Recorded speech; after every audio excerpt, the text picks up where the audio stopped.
Let's listen. My name is Eric Reinhardt. I'm the Lake County State's Attorney. As a resident of Highland Park myself, my family and I grieve with our neighbors over this unimaginable tragedy. On behalf of the State's Attorney's Office, I want to express my condolences to the families of those who lost their lives yesterday in this premeditated and calculated attack. Separate from those 7 lives that were ripped away, over 24 other mothers, fathers, sons, daughters, brothers, sisters, and neighbors were injured.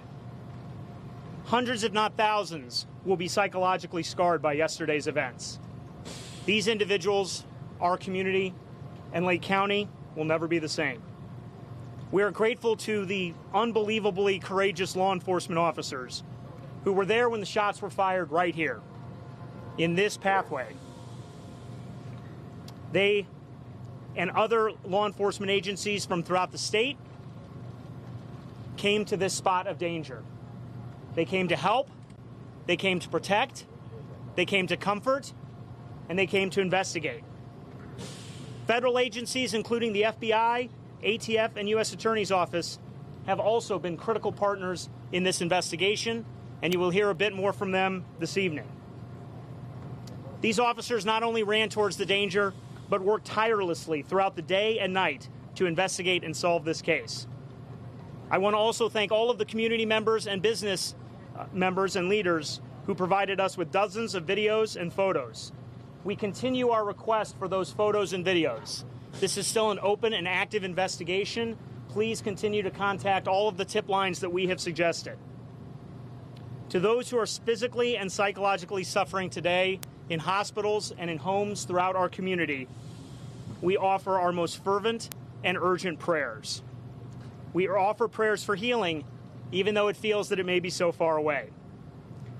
I know that Mayor Rodering and Highland Park Police Chief Lou Jogman, Lake County, and our federal partners have already started the critical work of supporting the individuals who need us so much while they are in the throes of trauma. Today, our office deployed victim witness counselors and licensed therapists also to Highland Park.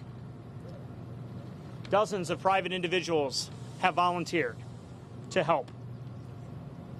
This has been one of the most uplifting things I've ever seen in Lake County's history. The community has come together, even in the throes of trauma. The loss of life and these devastating injuries and the overwhelming psychological trauma demand we seek justice and that we take broader action to protect life. Today, the Lake County State's Attorney's Office has charged Robert Cremo III with 7 counts of first-degree murder for the killing spree that he has unleashed against our community. These are just the first of many charges that will be filed against Mr. Cremo. I want to emphasize that. There will be more charges. We anticipate dozens of more charges centering around each of the victims: psychological victims, physical victims, attempt murder charges, aggravated discharge charges, aggravated battery charges. There will be dozens of more charges against Mr. Cremo. But these 7 counts of first-degree murder will lead to a mandatory life sentence should he be convicted, without the possibility of parole. None of these charges would be possible, again, without the unbelievable efforts of law enforcement. I cannot thank them enough.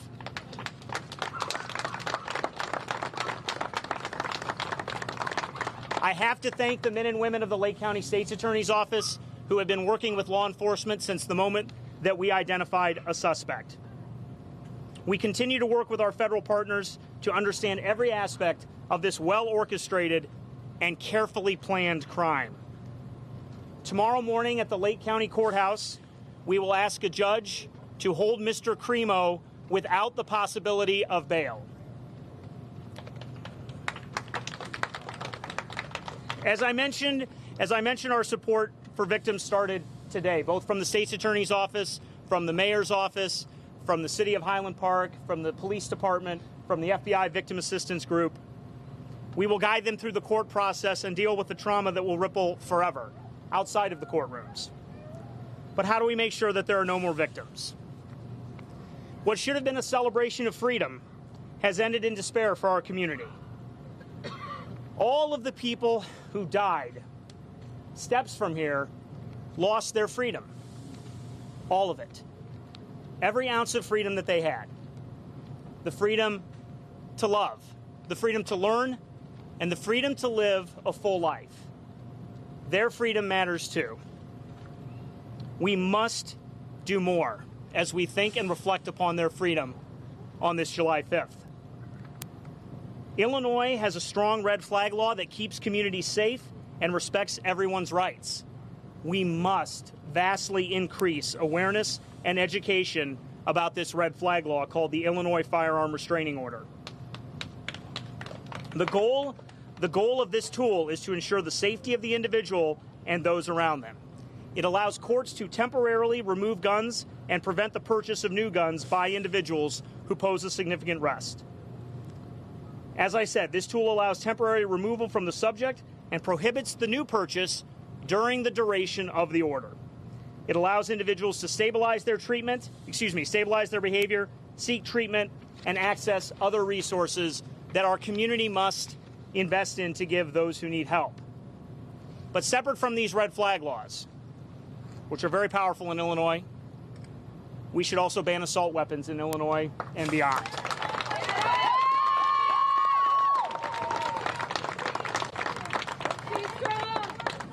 The assault weapon ban was implemented in 1994 with bipartisan support and with the support of law enforcement. It lasted for 10 years, and studies have shown that mass shootings like what happened yesterday went down during those 10 years. We should have that same ban in Illinois and beyond, in the entire country. The Lake County State's Attorney's Office stands with the people of Highland Park. As I said earlier, this is where I am raising my family also. Our Violent Crimes Unit will continue to work with all of our law enforcement partners to continue to build this case. As I said, it is an active and ongoing investigation.